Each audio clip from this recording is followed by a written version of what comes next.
Hello प्यारे बच्चों, आज हम पढ़ेंगे ग्रीन जैव प्रौद्योगिकी, जिसको हम ग्रीन बायोटेक्नोलॉजी बोलते हैं। ये ग्रीन बायोटेक्नोलॉजी क्या होता है? अब ग्रीन का अर्थ होता है हरा, और जैव मतलब जीवित चीज़ें होती हैं, और प्रौद्योगिकी जो है वो एक तकनीक को बोलते हैं, या उसको हम बायोटेक्नोलॉजी बोलते हैं।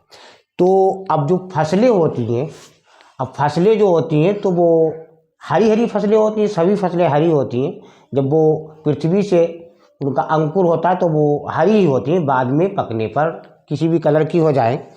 तो अब फसलों में क्या है, अब फसलों में अब जो अधिक उत्पादन करने वाले बीज होते हैं और कुछ कम उत्पादन करने वाले बीज होते हैं, तो जो अधिक उत्पादन करने वाले बीज होते हैं उनका जीन निकाल करके जो कम उत्पादन करने वाले बीज होते हैं उनमें उनका जीन जो है वो ट्रांसफ़र कर दिया जाता है। अब जब उनका जीन ट्रांसफ़र कर दिया जाता है तो जो कम यानी उत्पादन करने वाले बीज होते हैं तो उनका भी अधिक से अधिक उत्पादन होता है। जैसे बहुत से खेतों में आपने देखा होगा कि गेहूँ होते हैं, तो गेहूँ की बालियाँ, आप सभी बालियाँ एक पौधे की बराबर नहीं होती। कुछ बालियाँ ऐसी होती हैं जिनमें ज़्यादा दाने होते हैं गेहूं के, कुछ ऐसी होती हैं जिनमें कम दाने होते हैं गेहूं के। तो यदि उन जो बड़ी बड़ी बालियाँ हैं जिनमें ज़्यादा दाने हैं उनको अलग बिल्कुल काट करके रख लिया जाए और उन्हीं बीजों को फिर दोबारा बोया जाए तो उससे अच्छी फसल होगी। अब इसी तरीके से गन्ना होता है। अब गन्नों का खेत होता है, तो गन्नों के खेतों में अब सभी गन्ने मोटाई में लंबाई भी बराबर नहीं होते। कुछ गन्ने ऐसे होते हैं पूरे खेत में देखो कुछ ज़्यादा बढ़िया होते हैं, जिनकी लंबाई भी काफ़ी होती है, मोटाई भी काफ़ी होती है, बिल्कुल सीधे होती। तो उन्हीं गन्नों को काट दिया जाए, उनका बीज बनाया जाए, फिर वो बोया जाए तो अच्छी फसल पैदा होगी। इसलिए लोग बीज वगैरह लेते हैं तो खूब बढ़िया देख लेते हैं फसल कौन सी ठीक है तो उसी को लेते हैं।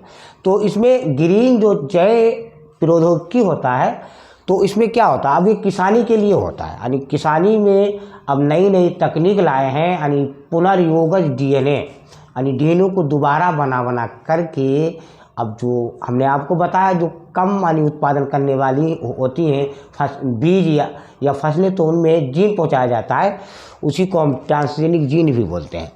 तो ग्रीन बायोटेक्नोलॉजी, तो इसकी परिभाषा समझो। इसका उपयोग कृषि क्षेत्र में यानी जैव प्रौद्योगिकी का उपयोग किसानी में जैव प्रौद्योगिकी यानी बायोटेक्नोलॉजी का उपयोग ही ग्रीन जैव प्रौद्योगिकी कहलाता है। अब इसमें क्या होता है, यानी पुनर्योगज डीएनए, दोबारा डीएनए बना करके तकनीक का प्रयोग कर पीड़क प्रतिरोधी और रोग प्रतिरोधी या अजैविक कनिपृत वाली या उच्च उत्पादक यानी अधिक से अधिक पैदा होने वाली फसलें व उच्च गुणवत्ता यानी अच्छे गुणों वाली फसलों को विकसित करना, अच्छी अच्छी फसलों को पैदा करना, ये जैव प्रौद्योगिकी के एक उदाहरण है। अब जैव प्रौद्योगिकी यानी जो ग्रीन जैव प्रौद्योगिकी होता है तो उसके लाभ भी होते हैं। अब जैसे ग्रीन जैव प्रौद्योगिकी का ये भी लाभ है कि इससे कृषि उत्पादकता बढ़ती है और इससे पर्यावरण में एक सुधार होता है, और इससे खाद्य गुणवत्ता तथा पोषण मूल्य बढ़ता है, और इससे कटाई के लिए अधिक संसाधन उपलब्ध होते हैं। ये हमारा ग्रीन जैव प्रौद्योगिकी। बच्चों लाइक सब्सक्राइब कमेंट करना मत भूलिए।